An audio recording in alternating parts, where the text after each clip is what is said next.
In other words, people who enter the United States illegally are just as American as any American citizen. Now, I had never heard of this before.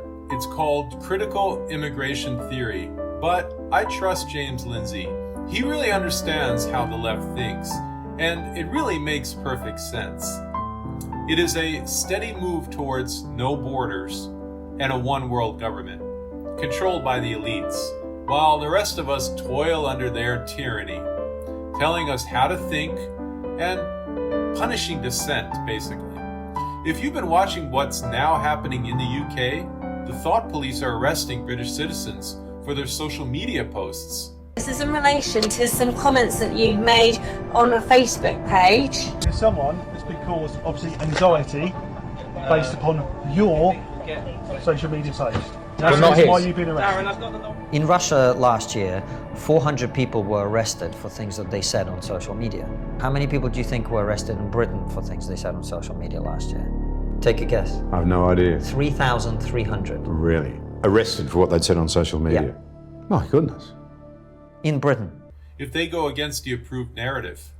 Scary stuff. But it seems the British government has gone full woke.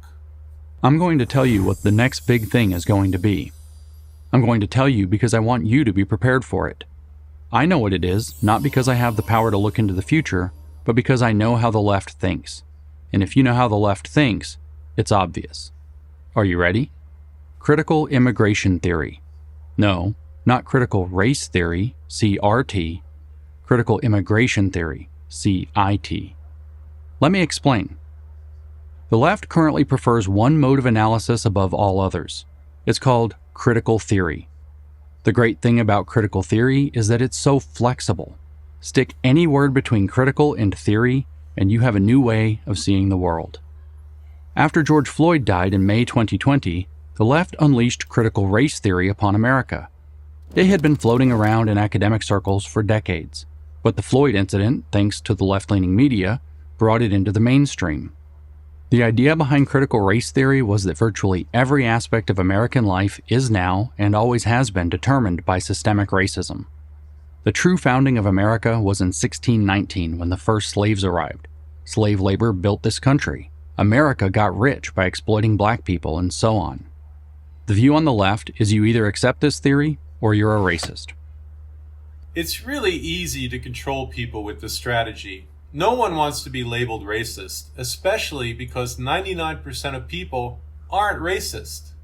Critical colonial theory sees the world as a product of colonial exploitation. Europeans got rich by taking advantage of weaker countries in Africa, Asia, and South America. You either accept this theory or, again, you're a racist. Critical feminist theory sees the world as the product of the exploitation of women. You either accept this theory or you're a sexist. Getting the hang of it? Critical theory applied to mass illegal immigration will follow the same formula. It will start from a human rights perspective, having compassion for the poor and oppressed people of the world. But that's not what it's really about. It's really about targeting national citizenship and national sovereignty using mass illegal immigration as a wedge. We're already hearing some of the language.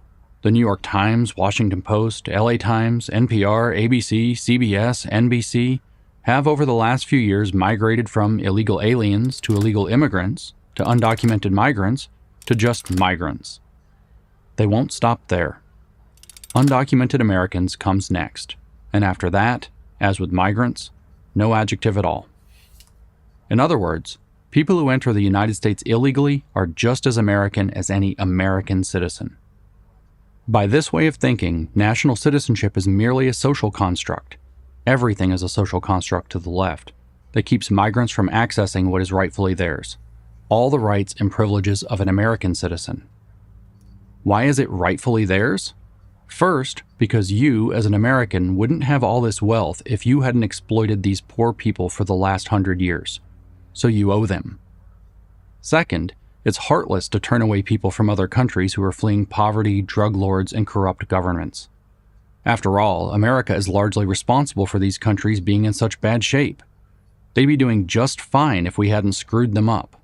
I've heard this argument for the last 25 years. It seems people really believe that the US is responsible for most of the evils in the world. Like, people have no agency of their own, and everyone is just a victim. Traditional laws of national citizenship and traditional beliefs in national borders do not recognize these obvious truths. They are therefore regressive and unjust and must be done away with. Do you think I'm exaggerating? It's already happening. Washington, D.C., the nation's capital, allows non-citizens, including illegals, to vote in municipal elections. In New York City, the government is spending millions of dollars on prepaid debit cards for asylum seekers. According to the New York Post, a family of 4 migrants with 2 children under age 17 could get $15,200 a year. That's not the government's money to give. That's taxpayers' money they're giving away, without our consent. That's the Democrats and the deep state.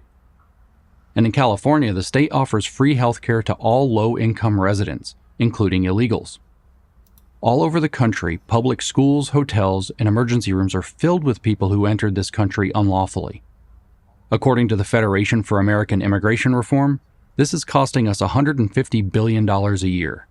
And if you point any of this out, you will be called very bad names. If you take critical immigration theory seriously, its logic doesn't stop here. National citizenship isn't meant to be merely watered down. It's meant to be done away with altogether, replaced by global citizenship. Migration from anywhere to anywhere is a human right.